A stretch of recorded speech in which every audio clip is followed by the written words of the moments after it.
11. 로스토프가의 재정 형편은 그들이 시골에서 지낸 2해 동안 조금도 나아지지 않았다. 니콜라이 로스토프가 자신의 뜻을 굳게 지켜 비교적 적은 돈을 쓰며 벽지의 연대에서 계속 근무했음에도 불구하고 포트라드 노예에서의 생활 방식과 특히 미텐카의 업무 처리는 해마다 빚을 걷잡을 수 없이 늘려갔다. 분명 노백작의 머리에 떠오르던 유일한 도움은 봉직이었고, 그래서 그는 자리를 구하러 페테르부르크로 갔다. 일자리를 찾고 그와 동시에 그의 말에 따르면 마지막으로 소녀들을 즐겁게 해주기 위해서였다. 로스토프 일가가 페테르부르크에 오고 얼마 안 있어 베르크가 베라에게 청혼했고 그 청혼은 받아들여졌다. 모스크바에서는 로스토프 일가가 자신들이 어느 사회에 속해 있었는지도 모르고 생각해보지도 않고 상류 사회에 속해 있었지만 페테르부르크에서 그들의 교제 범위는 뒤죽박죽 불분명했다. 페테르부르크에서 그들은 촌뜨기였다. 모스크바에서 로스토프가의 사람들이 어느 사회에 속하는지 묻지도 않고 생계를 돌봐준 바로 그 사람들이 그런 촌뜨기 수준으로는 자신을 낮추려 하지 않았다. 로스토프가는 페테르부르크에서도 모스크바에서처럼 손님 맞이를 즐기며 지냈다.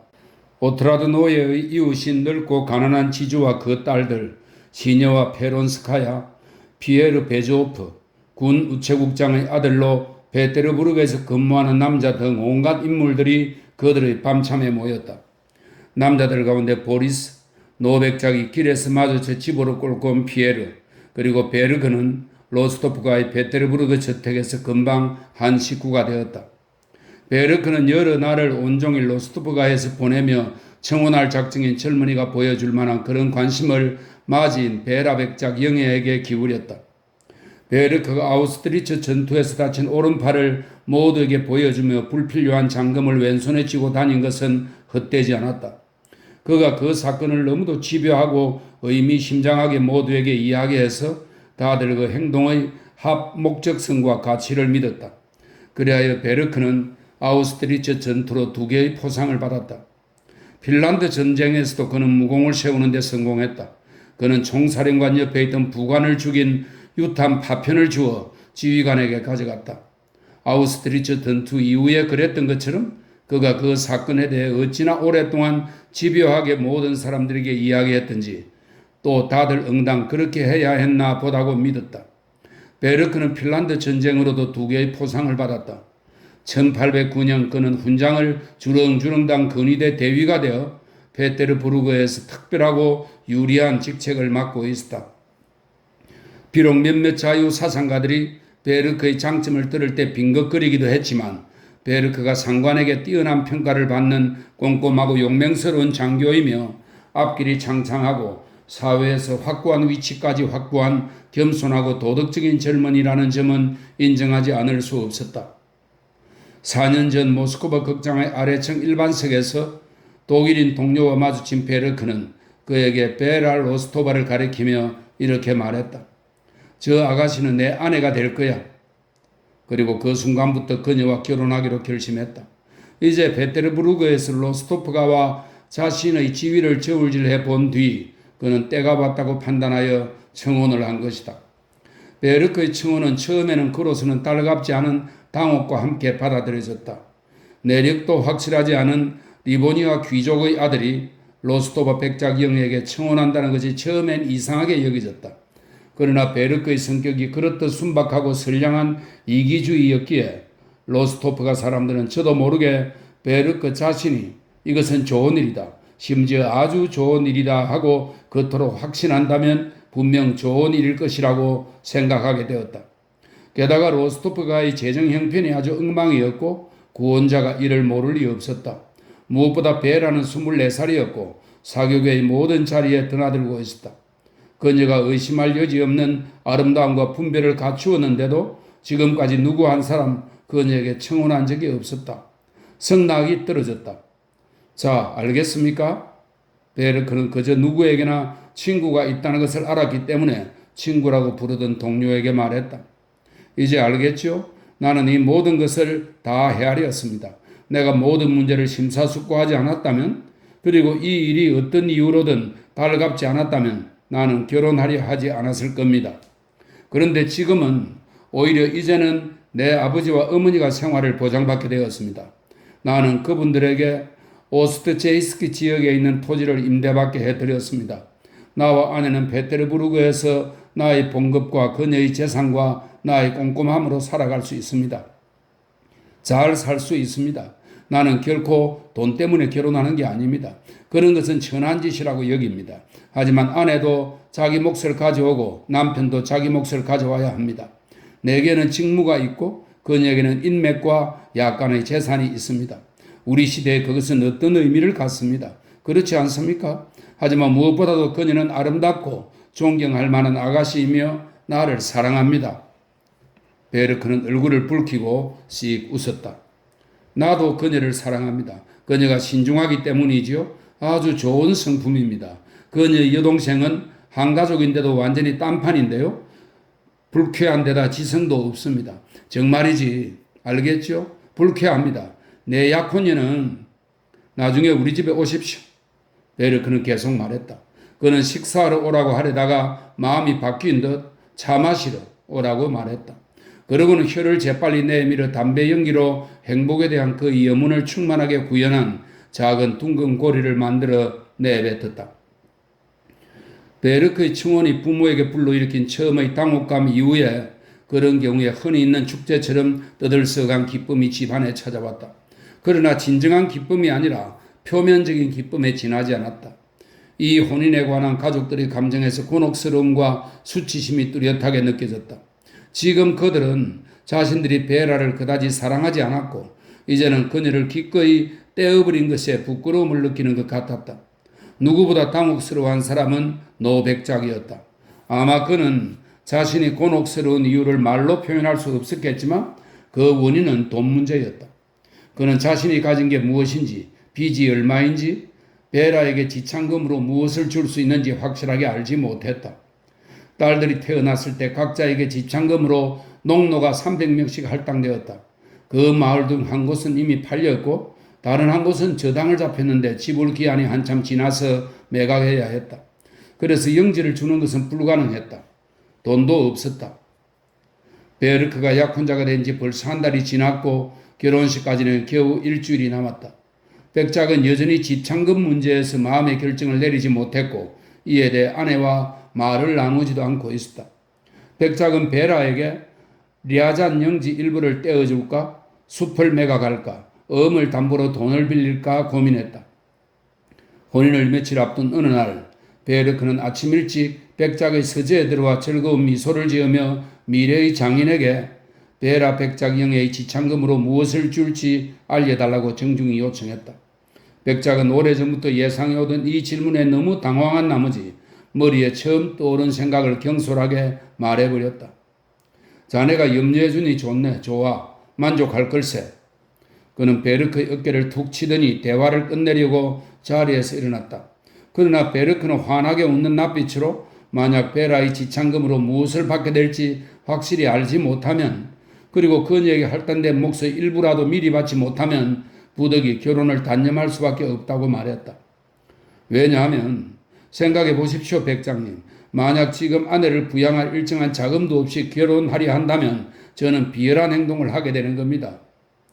백작이 관대한 모습을 보이고 또 새로운 요구를 받지 않기 원하며 엄으로 8만 루블을 주겠다고 말한 것으로 대화는 마무리되었다. 베르크는 부드러운 미소를 짓고 백작의 어깨에 입을 맞추었다. 그리고 그는 매우 감사하지만 3만 루블을 현금으로 받지 않고는 도저히 새로운 삶을 꾸릴 수가 없다고 말했다. 백장님, 다만 2만 루블이라도 그는 덧붙였다. 그럼 엄으로는 6만 루블만 주시면 됩니다. 그래 좋아. 백작이 빠르게 말했다. 이보게 그저 미안할 뿐이네. 2만 루블 주고 더해서 8만 루블도 주지. 자, 내게 입을 맞춰주게. 12. 나타샤는 16살이었다. 4년 전 보리스와 입을 맞춘 뒤 그와 함께 손가락을 꼽으며 세어보던 바로 그 1809년이었다. 그 후로 그녀는 보리스를 한 번도 보지 못했다. 소냐와 어머니 앞에서 보리스에 대한 말이 나오면 그녀는 이미 결정난 일이라는 듯 전에 있었던 일은 다 어린애 장난이었다고 얘기할 가치도 없고 오래전에 다 잊었다고 거리낌 없이 말하곤 했다. 그러나 그녀의 마음속 깊은 곳에서는 보리스에게 한 약속이 장난이었는지 아니면 구속력 있는 진지한 약속이었는지에 관한 질문이 그녀를 괴롭히고 있었다. 1805년 모스크바에서 군대로 떠난 바로 그때 이후 보리스는 로스토프가 사람들을 만나지 않았다. 그는 몇 번을 모스크바에 오고 오트라드 노예에서 멀지 않은 곳을 지나치면서도 로스토프가를 한 번도 방문하지 않았다. 보리스가 자신을 만나고 싶어 하지 않는다는 생각이 가끔 나타샤의 머리에 떠올랐고 그녀의 이런 추측은 어른들이 그에 대해 말할 때의 서글픈 의조로 확인되고 했다. 요즘 시대는 옛 친구들을 기억해 주지 않는구나. 백작 부인은 보리스에 대한 이야기가 나온 뒤에는 이렇게 말하곤 했다. 최근 로스토프가의 발길이 뜸해진 안나 미하일로브나 또한 왠지 유별날 정도로 위험있게 행동하며 매번 환희와 감사에 젖어 아들의 훌륭한 명과 눈부신 출세를 입에 올렸다. 로스토프 일가가 페테르부르크에 왔을 때 보리스가 그들을 방문하러 왔다. 그가 그들에게 가면서 흥분하지 않은 것은 아니었다. 나타샤에 대한 기억은 보리스에게 가장 시적인 추억이었다. 하지만 동시에 그는 자신과 나타샤의 어린 시절 관계가 그녀에게도 자신에게도 구속이 될 수 없다는 것을 그녀는 물론이고 그녀의 가족에게도 분명히 느끼게 해주겠다는 확고한 목적을 품고 가고 있었다. 그는 베조바 백작 부인과의 내밀한 관계 덕분에 사교계에서 눈부신 지위를 얻었고 그를 완전히 신임하는 중요한 인물의 후원으로 군대에서도 눈부신 지위에 올랐다. 그리고 그에게는 페테르부르크의 가장 부유한 신부감들 가운데 한 명과 결혼하겠다는 계획이 싹트고 있었다. 그 계획은 아주 쉽게 실현될 수 있었다. 보리스가 로스토프가의 응접실에 들어섰을 때 나타샤는 자기 방에 있었다. 그가 왔다는 말에 그녀는 빨갛게 상기되고 다정한 미소 이상으로 환하게 빛나는 얼굴로 뛰어들다시피 응접실로 왔다. 보리스는 짧은 원피스를 입고 곱슬머리 아래로 검은 눈동자를 반짝이며 어린아이처럼 거침없이 웃던 그가 4년 전에 알던 그 나타샤를 기억하고 있었다. 그래서 전혀 다른 나타샤가 들어왔을 때 그는 당황했고 얼굴은 환희에 찬 놀라움을 드러냈다. 그런 그의 얼굴 표정이 나타샤는 기뻤다. 어때? 옛 말괄량이 친구를 알아보겠니? 백작 부인이 말했다. 보리스는 나타샤의 손에 입을 맞추고 나서 그녀에게 일어난 변화에 깜짝 놀랐다고 말했다. 정말 아름다워졌어요. 물론이죠. 나타샤의 빛나는 두 눈이 대답했다. 아빠는 늙었죠? 그녀가 물었다. 나타샤는 자리에 앉아 보리스와 백작 부인의 대화에 끼이지 않고 말없이 자신의 어린 시절 약혼자를 아주 세세히 살펴보았다. 그는 자신에게 머무는 지배하고 다정한 눈길의 무게를 느끼며 이따금 그녀를 쳐다보았다. 보리스의 군복, 박차, 넥타이, 머리 모양 이 모든 것이 최신 유행을 따랐고 아주 고상했다. 나타샤는 그것을 금방 알아차렸다. 그는 백작 부인 옆의 안락의자에 약간 비스듬히 앉아 더할 나위 없이 깨끗하고 꼭 맞는 왼쪽 장갑을 오른손으로 매만지면서 독특하고 섬세하게 입술을 오므리며 페테르부르크 상류사회의 오락에 대해 이야기했다. 또 부드러운 조소를 머금고 옛 모스크바 시절과 모스크바의 지인들을 추억하기도 했다. 나타샤가 느낀 대로 그가 특권 귀족 계층의 이름을 대며 자신이 참석한 공사의 무도회와 NN과 SS에게 초대받은 일을 말한 것은 우연이 아니었다. 나타샤는 눈을 치뜨고 그를 바라보며 줄곧 말없이 앉아 있었다. 이 시선이 보리스를 점점 더 불안하고 당혹스럽게 했다. 그는 더 자주 나타샤를 돌아보며 이야기를 멈추었다. 그는 10분 남짓 앉아 있다가 작별 인사를 하고 일어섰다. 여전히 호기심 어리고 도발적이고 살짝 조속 있던 눈동자가 그를 바라보고 있었다. 첫 방문 후에 보리스는 나타샤가 예전과 조금도 다름없이 매력적으로 보이지만 그 감정에 굴복해서는 안 된다고 스스로에게 말했다.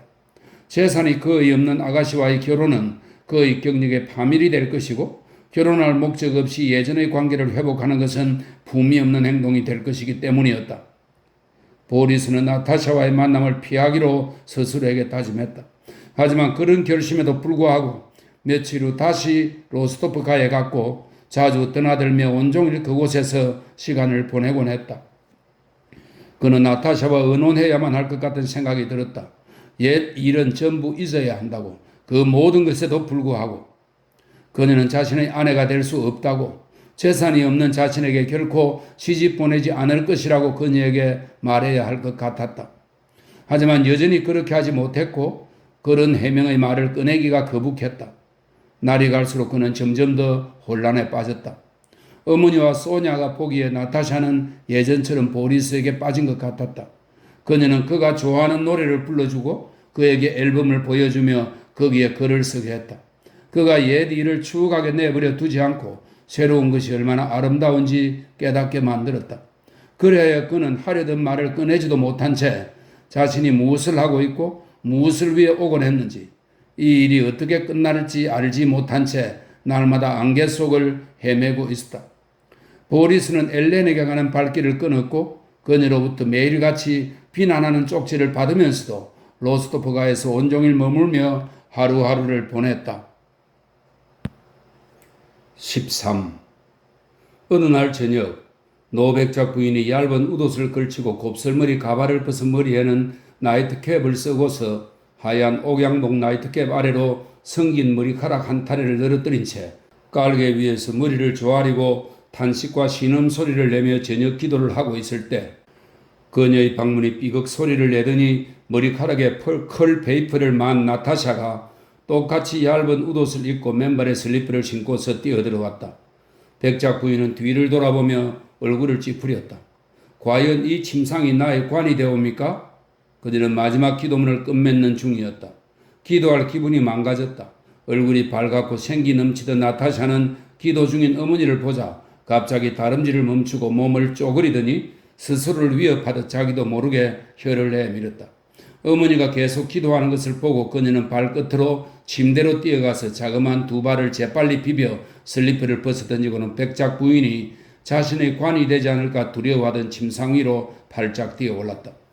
깃털 이불에 덮인 높다란 침상에는 베개 5개가 큰 것부터 차례로 놓여 있었다. 나타샤는 발짝 뛰어올라 깃털 이불에 몸을 파묻고 벽 쪽으로 구르더니 이불 밑에서 장난을 치기 시작했다. 몸을 길게 뻗었다가 턱까지 무릎을 구부리고는 발을 찼다. 그러고 나선 들릴락 말락 킥킥대며 머리까지 이불을 덮어 쓰기도 하고 이불 속에서 어머니를 몰래 엿보기도 했다. 기도를 마친 백작 부인은 엄한 얼굴을 하고 침대로 다가갔다. 그러나 머리까지 이불을 덮어서 나타샤를 보고는 특유의 선하고 옅은 미소를 지었다. 그만 어머니가 말했다. 엄마 잠깐 얘기 좀 해도 돼요 네? 나타샤가 말했다. 자 목에 한 번이요. 한 번 더 할게요. 그녀는 어머니의 목을 껴안고 턱 아래에 입을 맞추었다. 나타샤가 어머니를 대하는 태도는 겉보기에는 무례한 행동이었다. 하지만 그녀는 아주 세심하고 능숙해서 어떻게 팔로 껴안아도 늘 어머니가 아픔도 불쾌함도 거북함도 느끼지 않게 할 수 있었다. 자, 오늘은 또 뭐냐?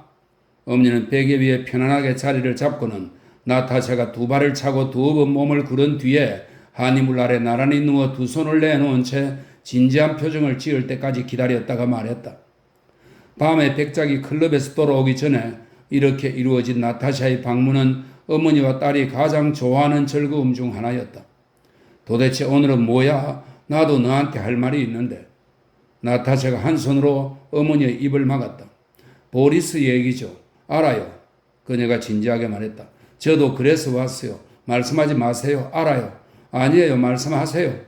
그녀는 손을 뗐다. 말씀하세요, 엄마. 그 사람 사랑스럽죠? 나타샤, 넌 16이야. 나 너희 나이에 결혼했어. 넌 보리아가 사랑스럽다고 말하지? 그 애는 정말 사랑스러워. 난 그 애를 아들처럼 사랑해. 하지만 도대체 너가 바라는 건 뭐냐? 무슨 생각을 하고 있어? 넌 완전히 그 애 을을 빼놓았어. 내 눈에 보여. 백작 부인은 이렇게 말하며 딸을 돌아보았다. 나타샤는 자기 앞 침대의 네 모퉁이에 새겨진 마호가니 스핑크스 가운데 하나를 꼼짝 않고 똑바로 바라보며 누워 있었다. 그래서 백작 부인에게는 딸의 옆 얼굴밖에 보이지 않았다. 그 얼굴에 떠오른 유난히 진지하고 골똘한 표정에 백작 부인은 깜짝 놀랐다. 나타샤는 귀를 기울이며 생각에 잠겼다. 뭐가 어땠어요? 그녀가 말했다. 넌 그 애를 완전히 홀려놓았어. 왜 그랬니? 그 애에게 바라는 게 뭐냐? 너가 알다시피 넌 그 애와 결혼할 수 없지 않니? 왜요? 나타샤는 자세를 바꾸지 않은 채 말했다. 그 애는 어리니까, 가난하니까, 친척이니까, 그리고 너도 그 애를 사랑하지 않으니까. 어머니가 그걸 어떻게 아세요? 난 알지 얘야. 그건 좋지 못한 행동이야. 만약 제가 원하면, 나타샤가 말했다. 바보 같은 소리 그만해. 백작 부인이 말했다. 하지만 제가 원하면, 나타샤, 난 진지하게. 나타샤는 백작 부인이 끝까지 말하게 두지 않고 그녀의 큰 손을 자기 쪽으로 끌어당겨 쓰는 손등에, 그 다음에는 손바닥에 입을 맞추었다. 그러고 나선 다시 그 손을 뒤집어 1월, 2월, 3월, 4월, 5월 하고 속삭이며 어머니의 손가락 위쪽 뼈마디에, 마디와 마디 사이에, 그런 다음 또다시 뼈마디에 입을 맞추기 시작했다. 말씀하세요, 엄마. 왜 말이 없으세요? 말씀하세요. 그녀가 어머니를 돌아보며 말했다. 어머니는 부드러운 눈길로 딸을 바라보고 있었다. 그렇게 바라보다가 하려던 말을 잊은 모양이었다. 얘야, 그러면 안 돼. 모두가 너희의 어린 시절 관계를 이해하는 건 아니야. 우리 집을 떠나드는 다른 젊은이들이 그 애와 너가 그처럼 가까운 모습을 보면 너가 해를 입을 수도 있어. 무엇보다 그 애를 부질없이 괴롭히게 돼. 그 애는 아마 자신에게 맞는 돈 많은 짝을 찾았을 거야. 지금은 정신이 나가서 저러는 거지. 제정신이 아니라고요? 나타샤가 되물었다. 내 얘기를 해주마. 사촌이 한 사람 있었는데. 알아요. 키릴 마트베이치죠. 하지만 그분은 노인이잖아요. 늘 노인이었던 것은 아니지. 그러니까 나타샤, 내가 보랴와 말을 좀 해봐야겠다. 그 애는 그렇게 자주 오면 안 돼. 왜 안 돼요? 만약 보리스가 오고 싶어 하면요? 그래봤자 아무 소득이 없다는 걸 내가 아니까 그렇지. 엄마가 어떻게 알아요? 안 돼요, 엄마. 보리스한테 말하지 말아요. 절대 말하지 마세요. 정말 말도 안 돼요. 나타샤가 제 물건을 빼앗기지 않으려는 사람의 말투로 말했다. 그럼 결혼하지 않을게요. 그러니까 보리스도 즐겁고 나도 즐거우면 그냥 오게 두세요. 나타샤는 생글생글 웃으며 어머니를 쳐다보았다. 결혼하지 않고 이렇게 있을게요. 그녀는 되풀이 말했다. 예, 그게 무슨 말이냐? 그냥 이렇게요. 뭐 결혼할 필요는 없어요. 그냥 이렇게요. 이렇게 백작 부인은 그 말을 되풀이 하더니 갑자기 온몸을 들썩이며 노인의 선한 웃음을 터뜨렸다. 그만 웃으세요. 그만요. 나타샤가 소리쳤다. 침대가 다 흔들려요. 엄마는 정말 나랑 닮았어요. 정말 잘 웃으세요. 잠깐만요. 그녀는 백작 부인의 두 손을 잡고 유월인 한쪽 손의 새끼손가락 마디에 입을 맞추었고 계속해서 다른 손에 있는 7월과 8월에 입을 맞추었다. 엄마, 그런데 보리스는 사랑에 푹 빠진 걸까요? 엄마 눈에는 어때요? 엄마한테도 그런 사람이 있었어요? 보리스는 정말 사랑스러워요. 정말 사랑스러워요. 단 완전히 제 취향은 아니에요. 그는 식당 시계처럼 너무 좁은 사람이에요. 모르시겠어요? 좁고 아시겠어요? 회색이에요. 연회색. 무슨 바보 같은 소리냐? 백작 부인이 물었다. 나타샤가 말을 계속했다. 정말 모르시겠어요? 니콜렌카는 이해할 텐데 베조프는 파란색, 빨강이 섞인 암청색이에요. 그리고 그 사람은 사각형이고요. 넌 그 사람에게도 교태를 부리고 있구나. 백작 부인이 웃으며 말했다. 아니에요. 그 사람은 프리메이슨이에요. 알게 됐어요. 그 사람은 훌륭한 사람, 빨강이 섞인 암청색의 사람이에요. 엄마한테 어떻게 설명해야 할지. 백작 부인, 문 밖에서 백작의 목소리가 들렸다. 아직 안 자? 나타샤는 맨발로 팔짝 뛰어내려 슬리퍼를 손에 쥐고 자기 방으로 달려갔다. 그녀는 오랫동안 잠을 이룰 수 없었다. 그녀는 자신이 이해하는 것, 자기 내면에 있는 것을 다 알아줄 수 있는 사람은 결코 아무도 없다고 생각했다. 소냐? 그녀는 머리카락을 굵게 따내린 채 웅크리고 잠든 새끼 고양이를 쳐다보며 생각했다. 아니야, 제가 뭘 알겠어? 소냐는 정숙해. 소냐는 니콜렌크를 사랑하게 된 후로 더 이상 아무것도 알고 싶어 하지 않아. 엄마도 몰라. 정말 놀라워. 내가 얼마나 총명한지. 정말 그녀는 사랑스러워. 그녀는 자신을 3인칭으로 부르며 아주 지적인, 더할 나위 없이 지적이고 더할 나위 없이 훌륭한 어떤 남자가 자신에 대해 이런 말을 한다고 상상하면서 마음속으로 계속 중얼거렸다. 그녀는 전부 다 지녔어. 그 남자가 말을 계속했다. 범상치 않게 총명하고 사랑스럽고 게다가 아름답고 정말 보기 드물게 아름답고 민첩해. 수영도 잘하고 승마도 잘하지. 또 목소리는 놀라운 목소리라고 할 만해. 그녀는 케루비니의 오페라 가운데 자신이 좋아하는 한 소절을 부르고 침대로 달려가더니 이제 곧 잠들 것이라는 즐거운 생각에 웃음을 터뜨리곤 두냐샤를 큰 소리로 불러 촛불을 끄게 했다. 그리고 두냐샤가 방에서 나가기도 전에 이미 그녀는 다른 세상으로 훨씬 더 행복한 꿈의 세상으로 건너갔다. 꿈속의 모든 것이 현실에서와 마찬가지로 경쾌하고 아름다웠다.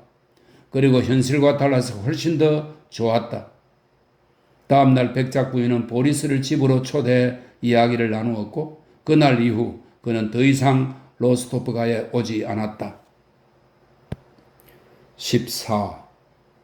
1810년 새해 전야인 12월 31일 예카테리나 여제시대의 어느 고관집에서 송년 파티를 위한 무도회가 열렸다. 외교관과 군주가 무도회에 참석하기로 되어 있었다. 영국 강변도에 있는 그 유명한 저택은 수많은 조명으로 빛났다. 붉은 모직을 깔고 조명을 밝힌 현관 입구 옆에는 경찰대가 서 있었다. 헌병대뿐 아니라 현관 입구에는 경시 총감과 수십 명의 경찰관들이 있었다. 에키파시들이 떠나기 무섭게 붉은 제복을 입은 하인들과 모자에 깃털을 단 하인들을 태운 새로운 에키파시들이 속속 당도하고 있었다. 카레타에서 제복을 입고 별 모양의 훈장과 수장을 단 남자들이 연이어 내렸다. 세팅과 담비 모피를 휘감은 귀부인들이 시끄럽게 내려지는 발판을 조심스럽게 밟고 내려와서 현관 입구의 모직천을 따라 서둘러 소리 없이 지나갔다. 새로운 에키파시가 다가오면 그의 매번 군중 속에서 속삭임이 퍼지고 모자들이 벗겨졌다. 폐하신가? 아니 대신이야. 왕자님이시네. 공사고. 정말 깃털 안 보여? 군중 틈에서 그런 말들이 들려왔다. 군중 가운데 다른 이들보다 차림새가 좋은 한 사람이 모든 이들을 다 아는지 당대 최고 고관들의 이름을 대고 있었다. 벌써 손님의 3분의 1이 무도회에 도착했다. 그러나 그 무도회에 참석해야 할 로스토프가 사람들은 아직도 분주하게 단장하고 있었다. 로스토프가에서는 이번 무도회를 위해 많은 말과 준비가 있었고 초대장이 오지 않을까봐 의상이 준비되지 않을까봐 모든 것이 딱 맞게 갖춰지지 않을까봐 몹시 전전긍긍했다. 로스토프가 사람들과 함께 무도회에 갈 사람은 백작 부인의 친구이자 친척인 마리아 이그나티예브나 페론스카야였다. 야비고 얼굴색이 누르스름한 이 옛 궁정의 시녀가 지방 출신인 로스토프가 사람들을 배때려 부르고 상류사회에서 이끌어주고 있었다. 로스토프가 사람들은 밤 10시에 시녀를 데리러 타브리체스키 정원에 들러야 했다. 그러나 이미 10시 5분 전인데도 아가씨들은 아직 의상을 입지 않은 상태였다. 난생 처음 큰 무도에 가게 된 나타샤는 아침 8시에 일어나 열에 들던 불안과 움직임 속에 온종일을 보냈다. 아침부터 그녀의 모든 힘은 자신과 엄마와 소냐, 그들 모두가 더할 나위 없이 아름답게 차려입는 데 쏠려 있었다. 소냐와 백작 부인은 자신의 몸 치장을 전적으로 나타샤의 손에 맡겼다. 백작 부인은 자홍색 벨벳 드레스를 입고 그들 둘은 장밋빛 실크 슬립 위에 하늘하늘한 하얀 드레스를 입고 코르사조에 장미꽃을 달아야 했다. 머리 모양은 그리스풍으로 하기로 했다. 중요한 것은 이미 다 끝낸 상태였다. 무도회를 위해 그들은 다리, 발, 목, 귀를 특별히 공들여 씻고 향수를 뿌리고 분을 발랐다. 실크 레이스 스타킹과 나비 리본이 달린 하얀 세팅 구두도 신었다. 머리 치장도 거의 끝나 있었다. 소냐는 옷을 거의 다 차려입었다. 백작 부인도 마찬가지였다. 그런데 나타샤가 모두를 분주하게 돕다가 그만 늦고 말았다. 그녀는 가냘픈 어깨에 화장복을 걸치고 아직도 거울 앞에 앉아 있었다.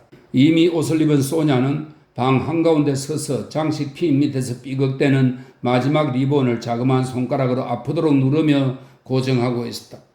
그게 아니야. 그게 아니라니까 소냐. 나타샤는 머리칼을 들어 올리다 말고 고개를 돌리며 두 손으로 머리칼을 잡은 채 말했다. 그 바람에 머리칼을 쥐고 있던 하녀는 미처 손을 놓지 못했다. 나비 리본을 그렇게 하면 안 되지. 이리 와 봐. 소냐는 쪼그리고 앉았다. 나타샤가 리본을 다른 식으로 꽂았다. 아가씨 제발 이러시면 안 돼요. 나타샤의 머리칼을 잡고 있던 하녀가 말했다. 이런 잠깐 이렇게 하는 거야 소냐. 너희 아직도 안 됐니? 백작 부인의 목소리가 들렸다. 벌써 10시야. 금방이에요, 금방. 엄마는 준비 다 하셨어요? 모자에 핀만 꽂으면 돼. 저 없이 하시면 안 돼요.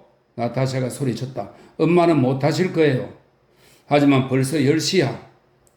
무도회에 10시 30분에 도착하기로 했는데 아직 나타샤가 옷을 입어야 했고 타브리제스키 정원에도 들러야 했다. 머리 치장을 끝낸 나타샤는 아래로 무도화가 보이는 짧은 패티코트 위에 어머니의 얇은 웃옷을 걸친 채 소냐에게 뛰어가 그녀를 살펴보고는 어머니에게로 달려갔다. 나타샤는 어머니의 고개를 돌려 모자를 핀으로 고정하고 그녀의 희끗한 머리카락에 입을 맞추자마자 자신의 치맛단을 꿰매던 하녀들에게 다시 뛰어갔다. 지나치게 긴 나타샤의 치마가 문제였다. 두 하녀가 실을 이로 끊으며 서둘러 치맛단을 꿰맸다. 다른 하녀는 입술과 이로 핀을 물고 백작 부인과 소냐 사이를 뛰어다녔다. 또 다른 하녀는 한 손을 높이 들어 하늘하늘한 드레스를 전부 잡고 있었다. 마브루샤, 어서. 저기 골무 좀 주세요, 아가씨. 이제 다 됐냐?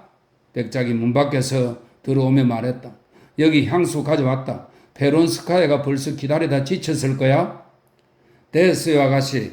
하녀가 단을 꿰맨 하늘하늘한 드레스를 두 손가락으로 들어올리고 입으로 무언가를 훅 불어 틀어내며 말했다. 그 몸짓으로 자신이 들고 있던 드레스가 공기처럼 가볍고 깨끗하다는 것을 보여주었다. 나타샤가 드레스를 입기 시작했다. 금방 가요. 금방. 들어오지 마세요, 아빠. 얼굴 전체를 덮고 있던 하늘하늘한 드레스에 파묻힌 그녀가 문을 연 아버지에게 소리쳤다. 소냐가 문을 쾅 닫았다. 그리고 1분 후 백작을 안으로 들였다. 파란 연미복 차림의 긴 양말과 다나를 신은 그는 몸에 향수를 뿌리고 머리에 포마드를 발랐다. 아빠 정말 멋져요. 근사해요. 나타샤가 방 한가운데 서서 하늘하늘한 드레스 주름을 매만지며 말했다. 잠깐요, 아가씨, 잠깐만요. 하녀는 무릎을 꿇은 채 드레스를 반듯하게 매만지고 입의 한 끝에서 다른 끝으로 혀를 놀려 피인을 옮기며 말했다. 아니야. 소녀가 나타샤의 드레스를 훑어보고 낙담한 목소리로 외쳤다. 아무래도 안 되겠어. 그래도 길어. 나타샤는 몸 거울에 모습을 비춰보려고 좀 더 물러났다. 드레스가 길었다. 하나님께 맹세코 아가씨 전혀 길지 않아요. 바닥을 은금은금 기어 아가씨를 따라가던 마브루샤가 말했다. 길면 다시 꿰매요. 금방 될 거예요.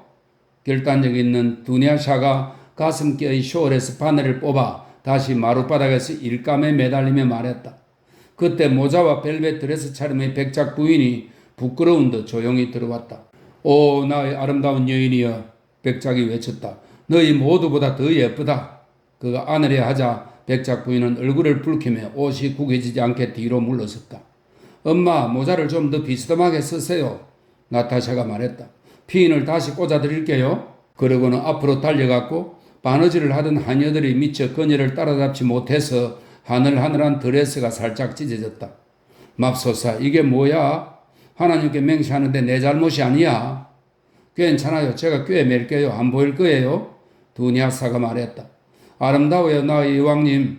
문 밖에서 들어오던 보모가 말했다. 소뉴시카도요? 아, 다들 아름다워요. 10시 45분. 마침내 그들은 카레타를 타고 출발했다. 하지만 타브리체스키 정원에도 들러야 했다. 페론스카야는 이미 준비를 마친 상태였다. 늙고 아름답지 않았지만 그녀의 집에서 로스토프가에서와 똑같은 상황이 벌어졌다. 비록 그렇게 분주하지는 않았으나 그녀도 똑같이 늙고 추한 몸을 씻고 향수를 뿌린 후 분을 발랐으며 똑같이 귀 뒤쪽을 공들여 씻었다. 심지어 그녀가 기장 달린 노란 드레스를 입고 응접실로 나왔을 때 늙은 하녀가 여주인의 의상에 열광적으로 감탄한 것도 로스토프가에서와 똑같았다. 페론스카야는 로스토프가 사람들의 옷차림을 칭찬했다.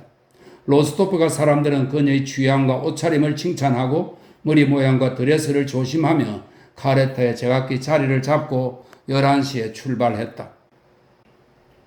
15. 나타샤는 그날 아침부터 한가한 틈이 잠시도 없어서 자기 앞에 무엇이 놓여 있을지 단 한 번도 생각해 보지 못했다. 축축하고 차가운 공기 속에서 희미한 어둠에 잠긴 비좁고 흔들리는 카레타를 타고 가며 그녀는 처음으로 그곳 무도의 환한 홀에서 무엇이 자신을 기다리고 있을지를 떠올렸다. 음악, 꽃, 춤, 군주, 베테르부르크의 눈부신 젊은이들, 그녀를 기다리는 것이 너무도 아름다워서 그녀는 그 일이 일어날지조차 믿지 못했다. 그것은 카레타의 춥고 비좁고 어두운 인상과는 조금도 어울리지 않았다. 현관 입구의 붉은 천을 밟으며 현관으로 들어가 외투를 벗고 어머니 앞에서 소냐와 나란히 불빛이 환한 계단을 따라 꽃들 사이를 걷기 시작했을 때야 비로소 그녀는 자신을 기다리고 있는 모든 것을 실감했다. 그제야 비로소 자신이 무도회에서 어떻게 처신해야 하는지를 떠올렸고 무도회에 온 아가씨에게 필수적이라 여기던 당당한 몸가짐을 보여주려고 애썼다. 그러나 자신에겐 다행스럽게도 그녀는 눈이 아른거리는 것을 느꼈다. 아무것도 뚜렷이 보이지 않았고 맥박이 1분에 100번을 뛰었고 피가 심장에서 세차게 뛰기 시작했다. 그녀는 자신을 우스꽝스럽게 만들지 모를 태도를 취할 수 없었다. 흥분으로 숨이 멎을 것만 같았다. 그녀는 흥분을 감추려고 온 힘을 다해 애쓰며 걸었다. 이런 모습이야말로 무엇보다 그녀에게 잘 어울리는 태도였다. 그들의 앞에도 뒤에도 똑같이 무도의 의상을 입은 손님들이 똑같이 조용히 말을 나누며 들어가고 있었다. 계단에 늘어선 거울들마다 하얀색, 하늘색, 장미색 드레스를 입고 드러난 팔과 목에 다이아몬드와 진주를 감은 귀부인들이 비쳤다. 나타샤는 거울을 바라보았다. 거울의 빛이 모습으로는 자신과 다른 사람을 구별할 수 없었다. 모든 것이 하나의 눈부신 행렬로 뒤섞이고 있었다. 첫 번째 홀 입구에 이르자 목소리와 발걸음과 인사말의 단조로운 소음이 나타샤의 귀를 먹먹하게 했다. 빛과 광채는 더욱더 그녀의 눈을 눈부시게 만들었다. 30분 전부터 출입문 옆에 서서 입장하는 사람들에게 뵙게 되어 정말 반갑습니다 하고 똑같은 말을 되풀이하던 주인 내외가 로스토프가 사람들과 페론스카야도 똑같이 맞이했다. 하얀 드레스를 입고 검은 머리칼에 똑같은 장미를 꽂은 두 소녀가 똑같이 무릎을 구부리며 인사했지만 여주인은 자신도 모르게 가냘픈 나타샤에게 더 오래 눈길을 주었다. 그녀는 나타샤를 바라보고는 그녀에게만 여주인으로서의 미소에 더해 특별한 미소를 보냈다. 여주인은 나타샤를 바라보며 이젠 돌아오지 않는 자신의 황금빛 소녀 시절과 자신의 첫 무도회를 떠올렸는지도 모른다. 주인도 눈으로 나타샤를 쫓으며 백작에게 어느 쪽이 딸인지 물었다. 매력적입니다. 그가 자기 손가락 끝에 입을 맞추며 말했다. 호월에는 손님들이 군주를 기다리느라 출입문 앞에 북적대며 서 있었다. 백작 부인은 이 무리의 앞 옆에 자리를 잡았다. 나타샤는 자신에 대해 묻는 몇몇 목소리와 자신을 바라보는 시선을 듣고 느꼈다. 그녀는 그 사람들이 자신에게 호감을 품었다는 것을 알아차렸다. 이러한 관찰이 그녀를 다소 진정시켜 주었다. 우리 같은 사람들도 있고 우리보다 못한 사람들도 있구나 그녀는 생각했다. 페론스카야가 무도회에 참석한 인물들 중에 가장 저명한 이들의 이름을 백작 부인에게 가르쳐 주었다. 여기 이 사람은 네덜란드 공사예요. 보이죠? 머리 희끗한 사람. 페론스카야는 희끗한 은발의 곱슬머리가 무성한 작은 노인을 가리키며 말했다. 그는 부인들에게 둘러싸여 무언가로 웃기고 있었다. 저 여자가 베테르부르크의 여왕인 베조와 백작 부인이에요? 그녀가 홀에 들어오던 엘렌을 가리키며 말했다. 참 아름답죠? 마리아 안토노브나에게 뒤지지 않을 거예요. 보세요. 늙은이 젊은이 할 것 없이 저 여자 뒤에 엉겨 붙어 있잖아요. 아름다운 데다 총명하기도 해요. 사람들 말이 왕자가 저 여자 때문에 정신이 나갔다고 해요. 저기 두 여자는 예쁘지도 않은데 훨씬 더 많은 사람들에게 둘러싸여 있죠. 그녀가 아주 못생긴 딸과 함께 호를 가로질러가는 귀부인을 가리켰다. 백만장자 신부감이에요? 베론스카야가 말했다. 그리고 구원자들이죠. 이 사람은 베주호바의 동생 아나톨 쿠라긴이에요? 그녀는 머리를 높이 쳐들고 귀부인들 넘어 어딘가를 바라보며 그들 옆을 지나가던 잘생긴 건의 기병을 가리키면서 말했다. 정말 잘생겼죠? 그렇지 않아요? 저 남자를 그 부유한 여자와 결혼시키려 한다고 해요. 당신 사촌 드루베츠코이도 몹시 달라붙고 있어요. 수백만이 된다고 하니까요. 그 사람이 바로 프랑스 공사예요. 그녀는 콜랭쿠르를 가리키며 묻는 백작 부인에게 대답했다. 보세요. 어느 나라의 왕 같잖아요. 역시 멋져요. 프랑스인들은 정말 멋져요. 사교계에 더 멋진 사람들은 없어요. 아, 저기 그녀도 있네요. 아니에요. 그래도 우리 마리아 안토노브나가 가장 아름다워요. 참 간소한 차림이네요. 매력적이에요. 저 안경 쓴 뚱뚱한 남자는 세계적인 파르마존이에요. 베론스카야가 베조프를 가리키며 말했다. 아내와 나란히 세워놔 봐요. 정말이지 어릿광대예요. 피에르는 마치 장터의 군중을 뚫고 나아가듯 뚱뚱한 몸을 비틀대서 좌우로 밀친 사람들에게 똑같이 무심하고 선량하게 고개를 끄덕이며 걸어갔다. 그는 무리를 헤치고 나아가면서 누군가를 찾는 것 같았다. 나타샤는 피에르의 얼굴을, 베론스카야가 어릿광대라고 부른 그의 얼굴을 기쁨에 차서 바라보았다. 그녀는 피에르가 사람들 틈에서 자기들을, 특히 그녀를 찾고 있다는 것을 알았다. 피에르가 무도에 와서 그녀에게 파트너를 소개해 주겠다고 약속했던 것이다. 하지만 그들 몸미처에서 베조프는 하얀 제복 차림의 키가 크지 않고 아주 잘생긴 짙은 갈색머리 남자 곁에서 걸음을 멈추었다. 그 남자는 창가에 서서 별 모양 훈장과 수장을 단 키 큰 남자와 이야기를 나누고 있었다. 나타샤는 하얀 제복의 젊은 남자를 한눈에 알아보았다. 볼콘스키였다. 아주 젊어지고 유쾌해지고 멋있어진 것처럼 보였다. 저기 아는 사람이 또 있어요. 볼콘스키예요. 보이세요, 엄마? 나타샤가 안드레의 공작을 가리키며 말했다. 기억하세요. 오트라드 노예에서 우리 집에 묵었잖아요. 아, 저 사람을 알아요. 베론스카야가 말했다. 참을 수가 없어요. 지금은 다들 저 사람 때문에 넋이 나가 있어요. 저 끝이 없는 오만함이라니. 아버지를 닮았어요. 스페란스키와 결탁해서 무슨 기획안을 쓰고 있어요. 숙녀들을 어떻게 대하는지 보세요. 숙녀가 말하는데 고개를 돌렸잖아요. 그녀는 그를 가리키며 말했다. 저 사람이 나한테 저 숙녀들 대하듯 하면 마구 욕을 퍼부어 줄 거예요.